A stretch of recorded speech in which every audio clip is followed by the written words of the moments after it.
Hey, Husker fans, welcome back to the Husker Big Red YouTube channel. My name's Chris Peterson, and joining me as always is Danny Gillette. And we're back here on this Monday morning to talk some Nebraska athletics. We got some football recruiting updates, some basketball talk, some softball and baseball things happening, some transfer portal stuff we're going to get to. So we'll discuss all of that stuff. Before we get into it, please make sure that you hit the like button, hit the subscribe button, get into the comment section.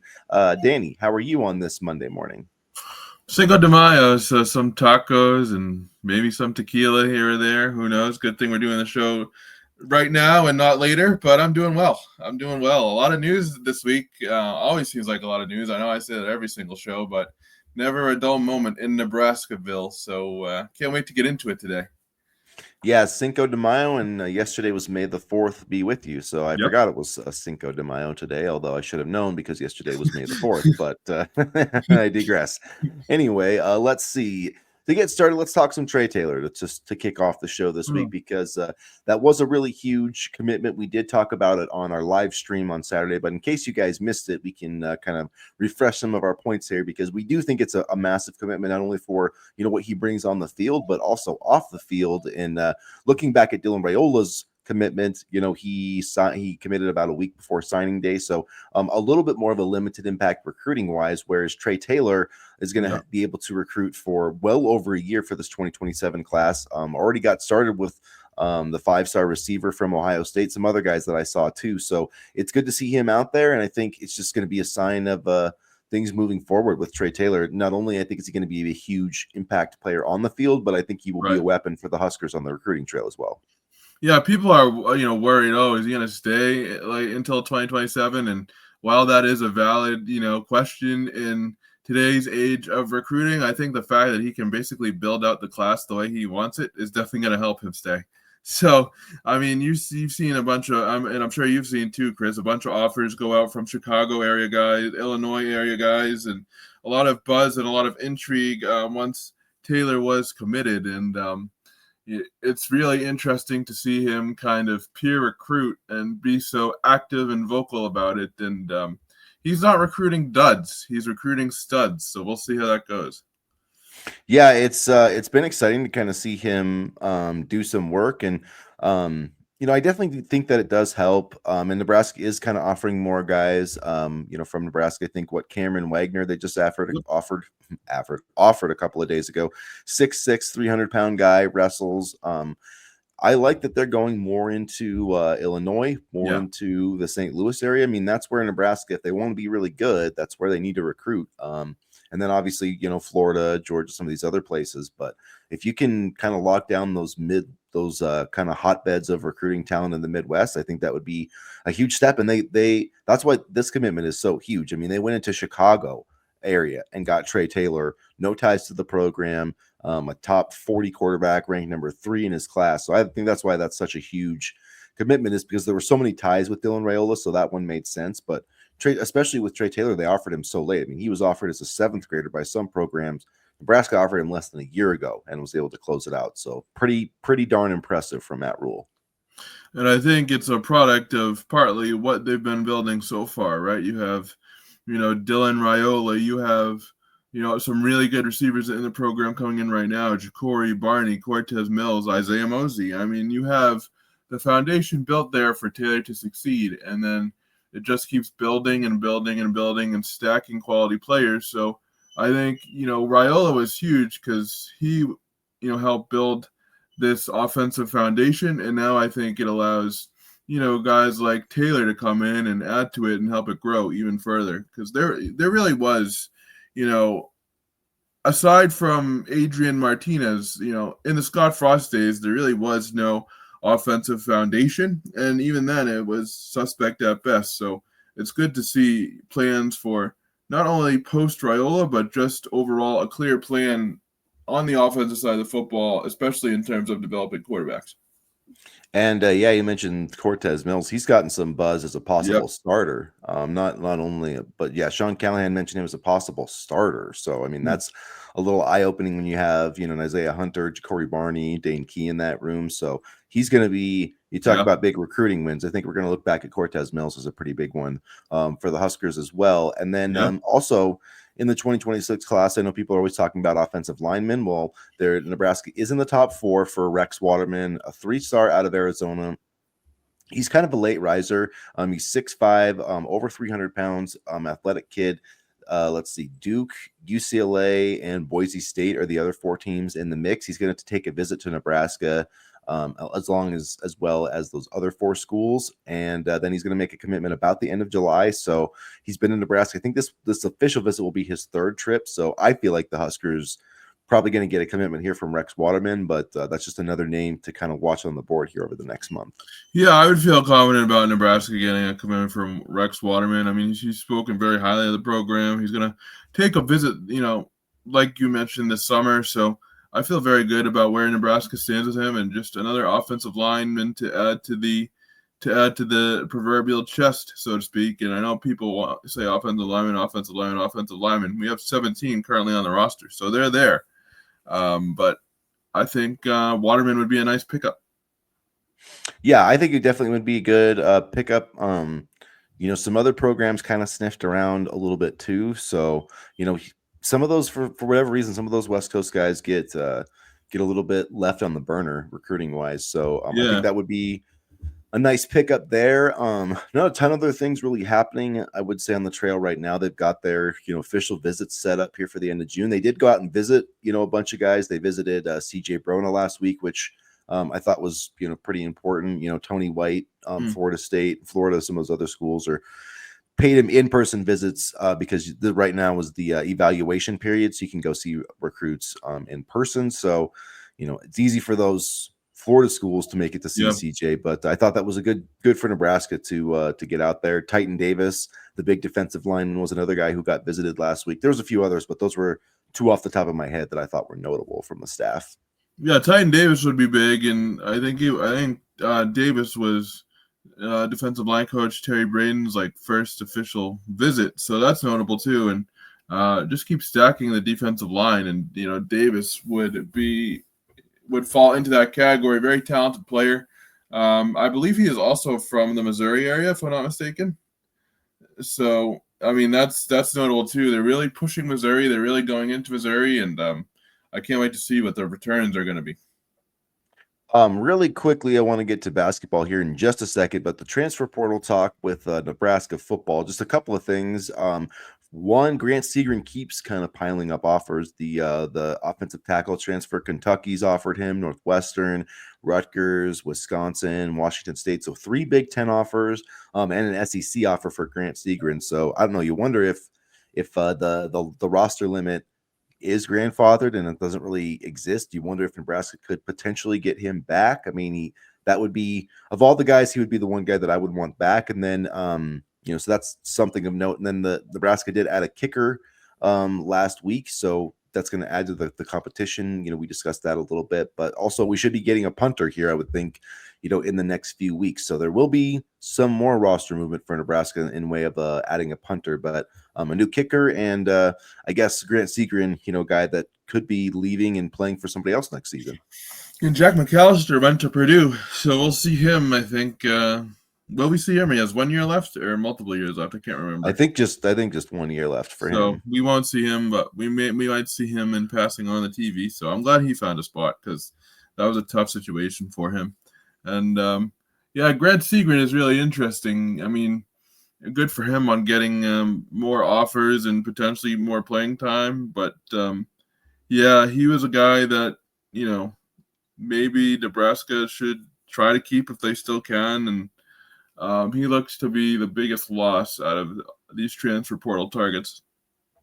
And it makes me think, like Sean Callahan posted somewhere that, he was surprised at the offers with the limited film that is available. But it's like, well, Matt Rule did a pretty good selling job of Grant Segrin. So I don't know. So maybe the plan was, just to not have him on the roster based on, what his needs were. But if it was, then maybe Matt Rule needs to be a little more discreet when talking about some of these guys that are kind of coming up, developing, that are unknowns. Because as soon as Grant Segrin hit the portal, the interest was there. So I mean, I Well, I think don't know if they really wanted to keep him on the roster. I don't think he would have sold him as much. I mean, you've seen him do probably that. true. Yeah. I mean, you've seen him do that with coaches. He talked up Tony White a little bit. I think it was last year. I want to say 2 years ago, but I believe it was last year. He talked up Tony White. So I think it was probably the case of if they wanted to have him back, or if they could have him back, if the feeling was mutual, like yes. But I think Matt Rule was kind of preparing for Segrin to leave because he doesn't talk like that unless people around him are looking for work or another job or another place to play. Yeah, I definitely think he probably was one of the guys that was told like, "Hey, you're not Yeah. if the 105 was today, we wouldn't be on it." So, but yeah, we'll see how that works out. But I'm glad he's going to get a chance to play, whether it's at Nebraska or somewhere else. So, Yeah, for sure. good for Grant Segrin. So the other interesting thing, like we kind of talked about, Nebraska in the mix for another big man in this 2025 class, which I think is going to be really interesting because they do have a roster spot available, or at least maybe it's hard to, we honestly don't know what the roster situation is going to look like, but Robin Washut reported yesterday that Nebraska is going to be hosting a 7'1" center, Leo Curtis, from Massachusetts, and he played on the Iceland national team. He was committed to Arizona State, and then he chose them over Indiana and West Virginia. Has decommitted. According to On3, he's the number 84 player and the number 11 center in the class. On the Icelandic national team, averaged 5.3 points, 4 rebounds, 1 block per game. And then for D1 Iceland in 2023-24, it says he averaged 15 points, 9 rebounds, and 1.7 blocks per game, shooting 64% from the field. So looks like this would be a great addition to Nebraska's roster for more reason than one. But what do you think about this, Danny? Absolutely. And I've always really liked international basketball players because I think the level of competition is extremely strong. And 15 over 15 points per game on over 60% shooting, I'll take that. I think we need size, and 7'1", he's got it. Like you said, we don't know how the roster situation is going to shake out in terms of spots, but I think he would be another fantastic addition, and it's interesting that he's kind of being coveted so late in this recruiting cycle. Yeah, it's just there's been a few guys that have kind of gotten washed out in the 2025 cycle with commitments kind of leaving at the last second, needing roster spots for transfers, whatever. But for Nebraska, I think this would be a perfect opportunity. You have Quentin Rhymes signed in the 2025 class, and you look at this team and it's like there's not really much room for anybody else that I would say in the rotation. I don't think that there's room for like another rotation player from the portal, but you look at a guy who's a 2025 signee could come in and develop, probably redshirt, and then give you somebody who could play meaningful minutes in the future. That's why I think that this move makes a lot of sense, because it's like if you're trying to add somebody to this team that's going to try to play meaningful minutes next year, unless it's like a superstar player, I just don't really see that being a worthwhile thing. I mean, like there's only so many minutes that can go around. So even though you can roster 15 guys, like you really have to think like there's probably only 10 or so you can play next season, of any with any meaningful minutes, I would say. Well, I think if you offer him this late in the cycle, he's probably not going to be a major part of the plans this season. But next season, I think we're going to lose a couple guys, so that would be his chance to slide in. Yeah, I mean, you'd have Rink Mast, who has 1 year left, so he would be leaving. I think Oogie only has 1 year left too. So yeah, that's why it would be kind of a perfect situation. It would be nice to, I mean, if he could develop a little bit, maybe get some playing time this year, but in another way, it would be better to redshirt him to keep that eligibility. But regardless, it would be nice to have a talented big guy who could be a multi-year starter. I mean, if you're recruiting a guy who's ranked in the top 100, you kind of feel like they have a chance to be a starter like their sophomore and junior year. So that's probably what Nebraska sees here. So he's coming in for an official visit, and I don't know if anybody else is really in the mix, but I think Nebraska probably has a good chance of getting this done. Yeah, I would say so too. I would say so too. And you look at kind of what Fred Hoiberg is putting together, and we talk about that high shooting percentage, and points is what I'm looking at, and he fits the bill. So I think he would be a great cornerstone for the 2020, let's see, 2026, 2027 season. So, I mean, stash him for later, have him maybe develop a little bit this year, but you don't really have to rush him. And I think it's a good move all around. Yeah, it would definitely would be a talented player who can develop, and that's what you need to have. You need to have your guys that are ready to play right away from the transfer portal, and then it would be nice to have a couple of guys developing there, which doesn't always happen a lot, but I think the way that this is happening, probably wouldn't expect a ton of playing time for Leo Carter if he does sign with Nebraska. So but a chance to add a really quality addition late. We've talked about more high school recruiting, and this is kind of how it looks, I think, for high school recruiting in basketball. Yeah, and a solid player. I mean, this isn't just hey, let's add a guy. This is a very solid basketball player. Again, I put a lot of stock into success internationally because I believe it's a very competitive arena of basketball.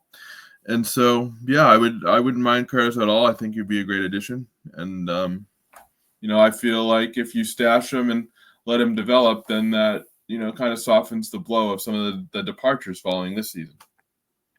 All right, so be a little more of a quicker show today, not as many topics, but want to cover some things happening on the softball and baseball diamond before we wrap up. Softball finished the regular season with a 3-game sweep over Maryland. Jordy Ball has been on fire. She set the program record for extra base hits. She's got 39, I believe, now. She hit her 19th home run yesterday, pitched 4 innings without giving up a run, pitched I think 7 innings on Friday and a complete game shutout, a 1-hitter. So she hasn't given up a run in 18 innings. So they finished 17-5. They're tied for second, or tied. They tied for second. They'll be the 3 seed, and they will await. I think it's the winner of Iowa and I think Indiana or Penn State, one of those 2 teams. Anyway, they'll play Thursday in the Big Ten softball tournament, which is basically single elimination. So they've kind of been rolling. The baseball team they lost on Friday, but got 2 big wins. So they're back to 500, and their RPI isn't that crazy, like low for being in the NCAA tournament mix. So they've got Creighton and Michigan at home this weekend for 4 games. If they can win like 3 of those 4 games, I think they might have a chance to maybe make a run into that large berth. This baseball team has had such a wild season, right? From losing Mason at the beginning of the season, and now in a position where they could possibly get in that large berth. It's really kind of been a roller coaster year for Will Bolt and the program, but again, they sit in a position where they can make some noise, and I think if they just can get things done this weekend. I know the weekend series have been particularly tough for them in some stretches, but if they can get things done this coming weekend, then I think they should be in good shape. And I mean, you basically said it all about Jordy Ball. She's an absolutely fantastic player. Another big sweep this weekend for them, and she's so fun to watch, isn't she? She's almost superhuman. And I know I've said that about her before, but I mean, just the way she pitches and how dominant she can be combined with what she can do at the plate, it's impressive.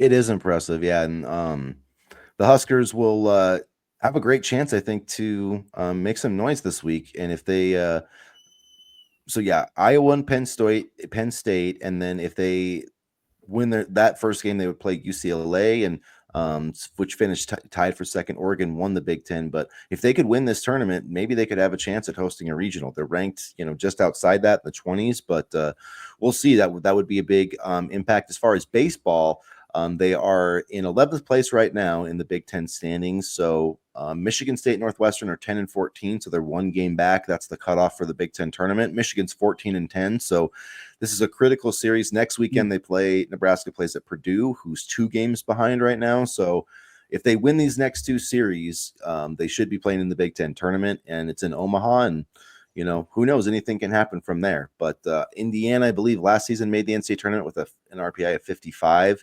And after their win over Kansas State, I think Nebraska's was 64. So I mean, it's not out of the realm of possibility, but they probably need to go like 7-1 in their next 8 games, or 6-2. They need to get on a bit of a run here. They do, but I think, I mean, like you said, every series from here on out is going to be big, and they have it in them. It's just been about consistency this season. It's been about consistency, and it's been a trying year for Will Bolt, but if they needed to win any games, now's the time. Forget about what happened throughout the course of the season. It comes down to these this last final stretch here. So if they can just take care of business, I think they'll be okay.